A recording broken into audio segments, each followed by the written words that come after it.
This is the spot, I know, on my first trip where I was completely floored when I saw the setting of one of my most meaningful scriptures in my life.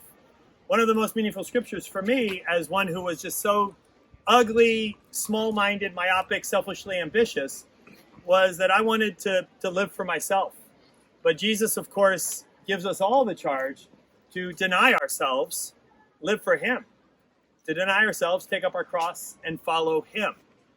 And he says it in front of the gates of Hades. And that spot is right here. That great, gaping, dark, foreboding cave that stares you in the face, almost intimidates you when you walk up to it as it towers over you. That's not just a figurative illusion by Jesus. That is an actual spot. And somewhere in this area, Jesus was standing with his disciples, surrounded by a crowd, and this discourse goes down. Now, by the way, just as a tiny bit more backdrop of how Jesus goes into the very heart of darkness, the very center of divine compromise, of divine sin. I'll explain that in a minute. He goes into hell itself, basically, and plants a flag for God. And he does so right here at this moment. This is, to me, the Braveheart moment in the Gospels. Mark makes no mistake about this. Mark's narrative rises to a crescendo in Mark chapter 8, where it reaches its peak of tension of who could this be? Who could this be? Who is this Jesus? Could he be the one?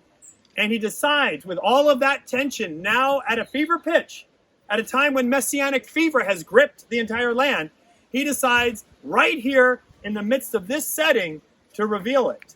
Now, besides what we're going to see in just a moment up on that hill, it's also interesting to note that we have as our backdrop, which is ever present in this area, Mount Hermon. Now, Mount Hermon is also from a Jewish mindset, from a Second Temple literature-informed people, which would have been Jesus and the disciples. They would have been informed rather fully, as is Peter, because he quotes from 1 Enoch chapter 6. And as he quotes from that, he makes a reference to what would have been known in this place. If you were to ask a first century rabbi, tell me about your understanding of evil, he would have not just pointed to the fall of Genesis 3. He would have pointed to the fall, and then he would have pointed to Genesis 6.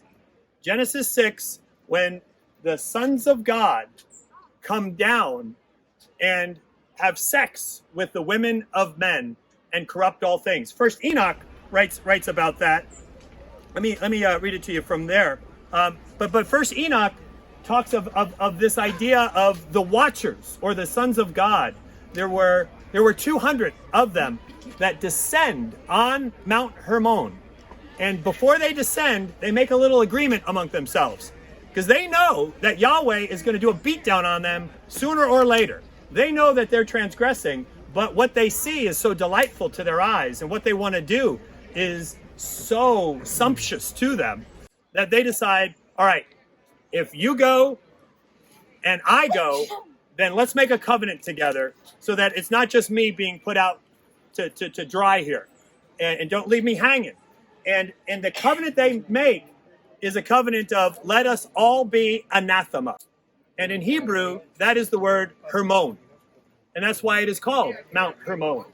And it means it's the mountain of anathema, the mountain of curse, because the sons of God transgressed against God and came down and corrupted the world into greater transgression by technology and by introducing new ways of doing evil. And all of this technology and all of this is introduced by 19 names that are given in First Enoch.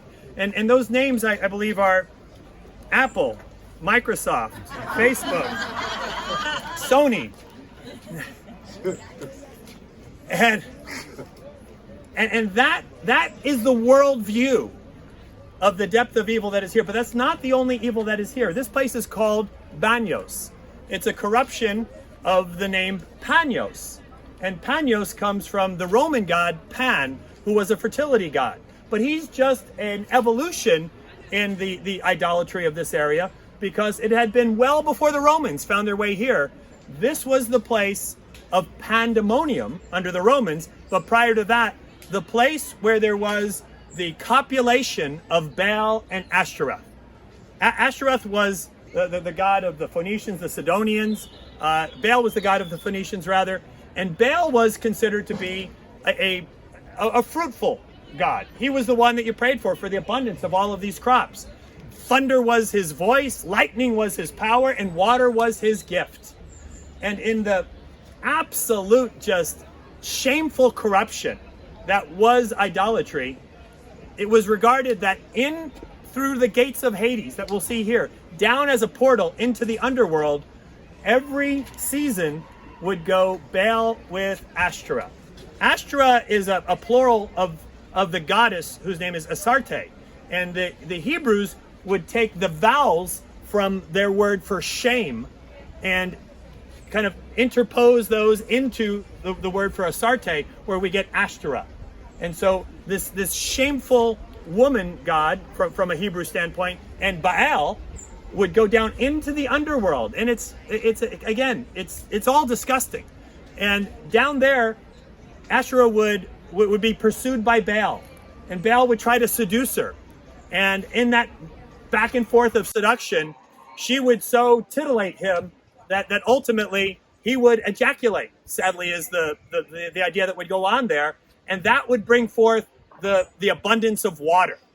And after he was done with that sort of teasing, he'd come back up to the upper world. And with that comes the springing forth of abundance of all vegetation and food crops, etc.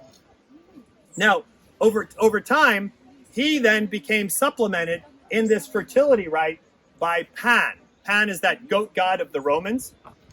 And Pan is also for fertility symbol for them as well. Pan would have had his own grotto. It was actually called the Grotto of Pan. You also had, you'll see these little niches and in some cases rather large enclaves into the rock there that were all former backstops for the temples that were built all throughout this area. Again, if without these trees right now, we would be surrounded by evil. And those would have included then these temples, not only to Baal and also to Ashtoreth, but in the Ashtoreth temple would have been housed a 6-foot golden phallic symbol. That symbol would be brought into a big festival here in Panos every year. And for a whole month, over 100,000 people would gather for this festival, which would make Mardi Gras look tame. And in this festival, that golden symbol would be brought out, and women would be doing awful things around that. The men would be over next to the grotto of Pan, and they would actually be having relations with goats in some sort of a distorted, tortured, twisted fertility rite that was going on. And in the midst of all of this would then be a massive celebration that they called pandemonium. And that's where we get the word pandemonium from. And now this pandemonium was the big draw card for the northern portion of this area. After Herod died, he had 3 sons, Antipas and Agrippa and Archelaus. Antipas had this territory up to the north. He wanted to make a name for himself. He wanted a building project. He wanted to curry favor with Caesar. So he came here and thought, well, let me take advantage of this pandemonium, hundreds of thousands of people. It's kind of the only show in town for my territory. Let me take that and build a great temple here. And to the left side of the gates of Hades, he built a massive temple not to a god, but to Caesar. And that is Caesarea Philippi, as we now have it today. And it was this early site of emperor worship. And it is this idea where ultimately it became a great test of citizenship. Would you say Kaiser Kyrios, or Caesar is Lord? And that was a great test of whether you were going to be either crucified or set free if you were stopped later in the Roman Empire. But the genesis of that happened in this area. The further you got from Rome, probably the more likely you would have Roman worship of the emperor. Probably the closer you were to Rome and the closer you were to the emperor, the less likely you would ascribe deity to that fellow. You need the distance, I think, in order to kind of ramp it up to the place of deity. So anyway, it's with all of that now, right? With just the disgusting, hell-drenched partying of pandemonium, and also with the patriotic pressure of the Kaiser Kyrios, Caesar is Lord, great temple that would have been next to it. Jesus comes into the middle of all of this, of all places, at the peak of the gospel, at the height of its tension, and now we begin to read. And turn with me over to Mark chapter 8.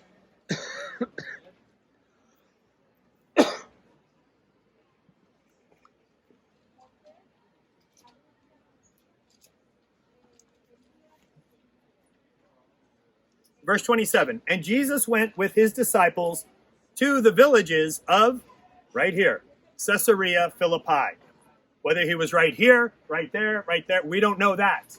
But I would imagine, since this would have been the centerpiece, he probably would have been at a place, because it says many crowds, we'll see that later in verse 34, crowds actually came around him.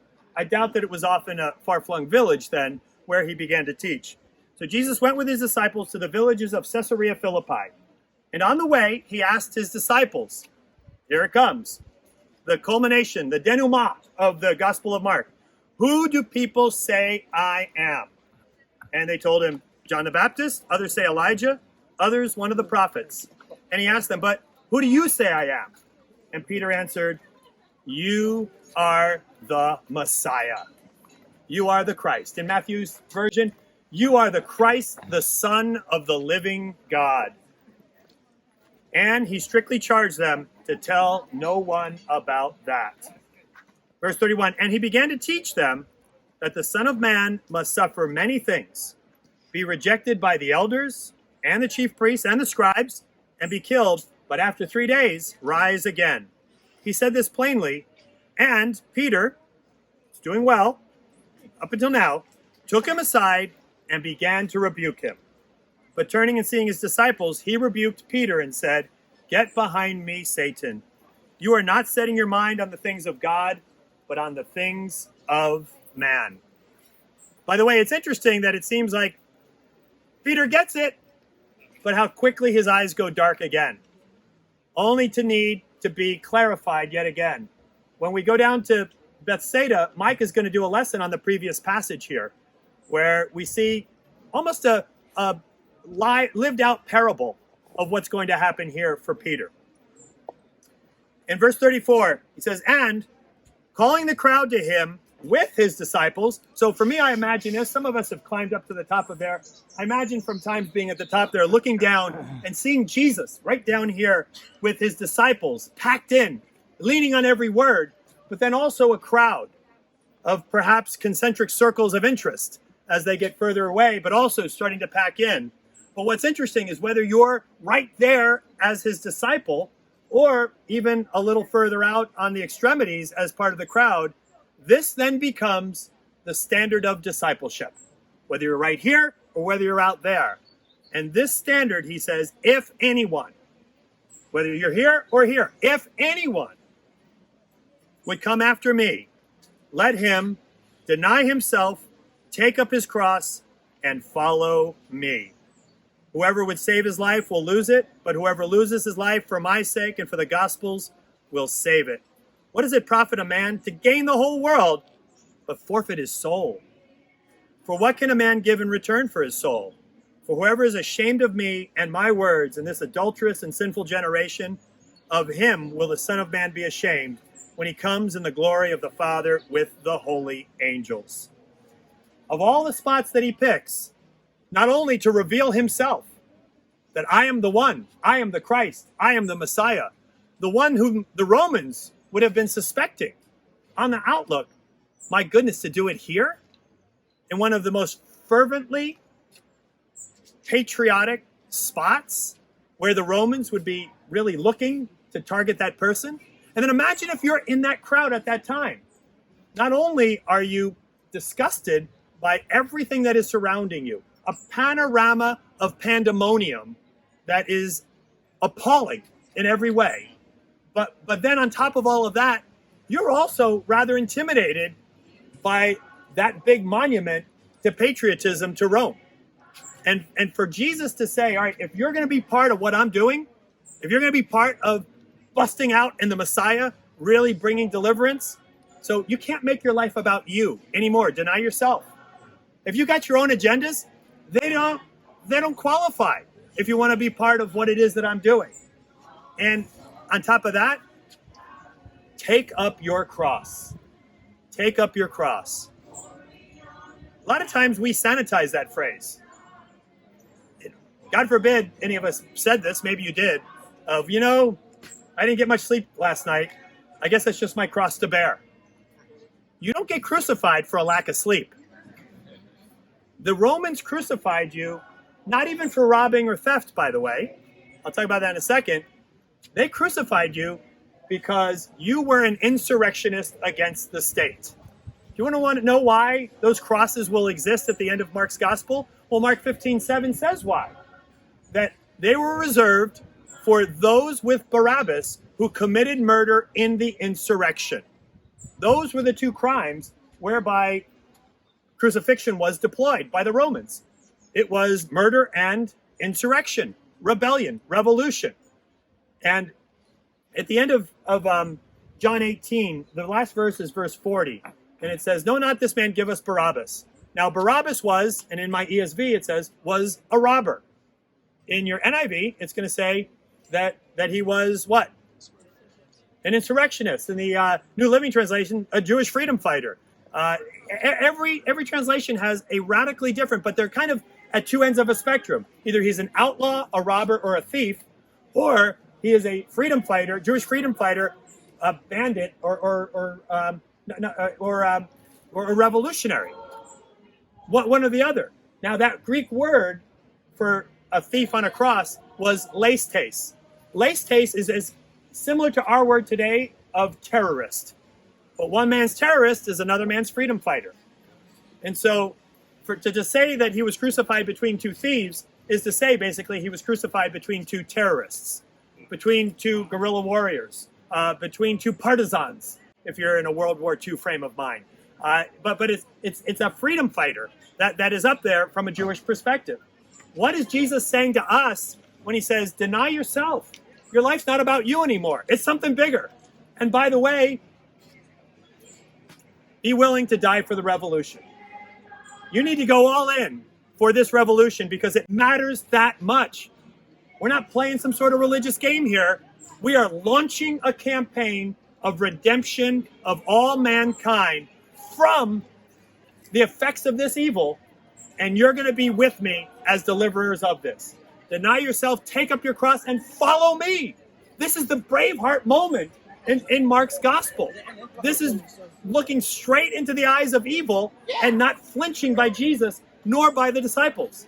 And by the way, is this just kind of a good idea? Well, what happened to Matthew? What happened to Mark? What happened to Luke? What happened to Thomas? They took up their cross. Why? Because they had a bad night's sleep? No, because they brought spiritual insurrection to all of the world. They went to Russia, Armenia, Spain, Greece, India. They went to Ethiopia. They went to North Africa. They brought Jesus. And in doing so, uncompromisingly brought Jesus and paid the price for it. And paid that price dearly. But Jesus here is allowing us to know, even in the face of greatest evil, that he is planting the flag. That he is, from this point forward, bringing about the redemption. And he does so by redeeming all of this with his own blood. All have been paid for. It's just a matter of, will we be part of it? Will we be part of proclaiming that to all who really need to hear it? And so as we're here and we look at how intimidating it might have been, know that those men didn't flinch, and Jesus certainly didn't flinch. How about us? Amen. Are we going to deny ourselves, take up our cross, and follow him? Amen. Amen.